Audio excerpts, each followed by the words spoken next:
ខំប្រឹងហើយតែជីវិតមិនទៅមុខមានពេលខ្លះយើងមិនដឹងថាតើយើងកំពុងខំមិនគ្រប់គ្រាន់ឬក៏ជីវិតមិនយុត្តិធម៌យើងខំប្រឹងយើងអត់ធ្មត់យើងមិនរត់ចេញពីការលំបាកប៉ុន្តែជីវិតនៅតែមិនទៅមុខខ្មែរយើងនៅក្នុងប្រទេសភាគច្រើនញាក់ពីព្រឹកមុនថ្ងៃរះធ្វើការពេញមួយថ្ងៃខ្លះធ្វើការ2ឬ3កន្លែងខ្លះធ្វើការក្រោមកម្ដៅថ្ងៃខ្លះក្រោមភ្លៀងខ្លះក្រោមសម្ពាធដែលមិនអាចនិយាយប្រាប់នរណាបានប៉ុន្តែដល់ពេលចុងខែប្រាក់នៅតែមិនគ្រប់បំណុលនៅតែមានអនាគតនៅតែមិនច្បាស់នេះមិនមែនជារឿងបរាជ័យទេតែវាជាជីវិតពិតរបស់មនុស្សភាគច្រើនប៉ុន្តែនៅពេលដែលយើងបើកទូរស័ព្ទនៅក្នុងពេលសម្រាប់បន្តិចបន្តួចរបស់ពួកយើងឃើញជីវិតអ្នកដទៃនៅក្នុងបណ្ដាញសង្គមគួរឲ្យត្រេកត្រអាលមនុស្សមួយចំនួនមានលុយមានអំណាចមានតំណែងសង្គមល្អហើយមើលទៅពួកគេហាក់ដូចជាមិនខំប្រឹងដូចយើងផងពេលនោះចិត្តយើងចាប់ផ្ដើមមិនស្រណុកហើយសួរខ្លួនឯងថាតើយើងខុសអីយើងខ្វះអីការប្រៀបធៀបនេះមិនបានធ្វើឲ្យយើងខឹងនោះទេប៉ុន្តែវាធ្វើឲ្យយើងនឿយធ្វើឲ្យយើងស្ទាក់ស្ទើរធ្វើឲ្យយើងបាត់ទំនុកចិត្តប្រទេសជាតិយើងនៅជាប្រទេសកំពុងអភិវឌ្ឍនៅឡើយហើយយើង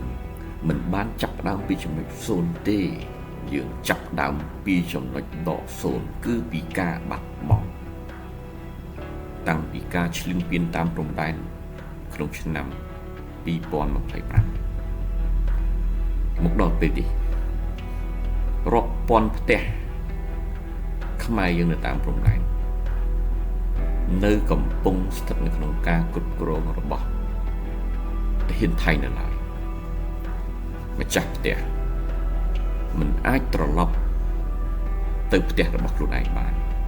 មិនអាចបំពេញអាជីវកម្មការងារចិញ្ចឹមជីវិតបានរដ្ឋាភិបាលខ្មែរយើងព្យាយាមប្រឹងប្រែងដោះស្រាយបញ្ហានេះក្រោមសម្ពាធដ៏សែនលំបាកដៃម្ខាងត្រូវព្យាយាមទប់ស្កាត់កុំឲ្យសង្គ្រាមរីកធំឡើងវិញបន្តទៀតដៃម្ខាងព្យាយាមបង្កើតការដាក់សម្ពាធលើការទូតទៅលើរដ្ឋាភិបាលថៃដើម្បីទទួលបានការគ្រប់គ្រងត្រឡប់មកជូនប្រជាពលរដ្ឋខ្មែរវិញ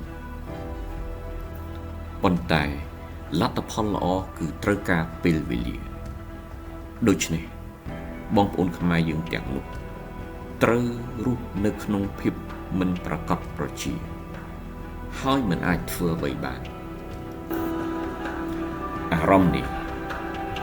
វាមិនមែនជារឿងបុគ្គលទេតែវាជាភាពតានតឹងរួមដែលសង្គមទាំងមូលកំពុងតែផ្ទុកនៅក្នុងចិត្ត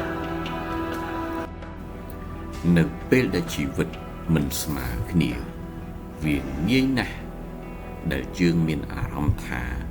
យើងខ្សោយយើងតូចយើងគ្មានអំណាចរបស់យើងត្រូវបានគេដណ្ដើមគេធ្វើបាបគេជន់ឈ្លីគេលាបពណ៌ប៉ុន្តែមានរឿងមួយដែលគ្មាននរណាអាចយកពីយើងបាននោះគឺការអភិវឌ្ឍខ្លួនឯងឲ្យខ្លាំងក្លាចំណេះដឹងវិន័យការរៀនដោយខ្លួនឯងការគិតវែងឆ្ងាយប្រវត្តិសាស្ត្រមិនធ្លាប់អាណិតអ្នកខ្សោយឡើយមិនមែនព្រោះតែពួកគេជាអ្នកខុសប៉ុន្តែព្រោះពួកគេមិនមានអំណាចដើម្បីការពារខ្លួន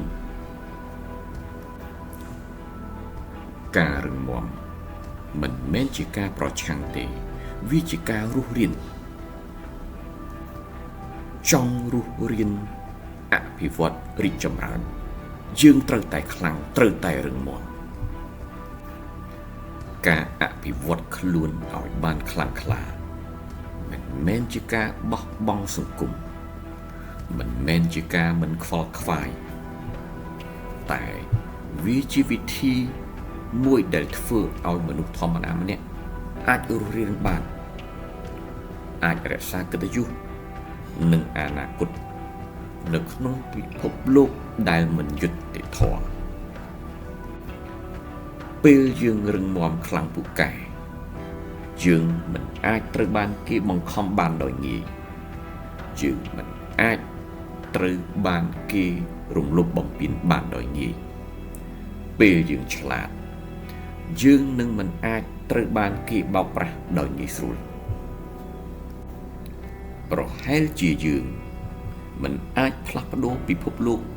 បានភ្លាមនោះទេប៉ុន្តែយើងអាចផ្លាស់ប្ដូរខ្លួនឯងឲ្យរឹងមាំខ្លាំងពូកែជាងម្សិលមិញបានហើយប្រហែលនេះគឺជារឿងតែមួយគត់ដែលយើងអាចធ្វើបានដោយមិនចាំបាច់សុំការអនុញ្ញាតពីអ្នកណាមួយឡើយ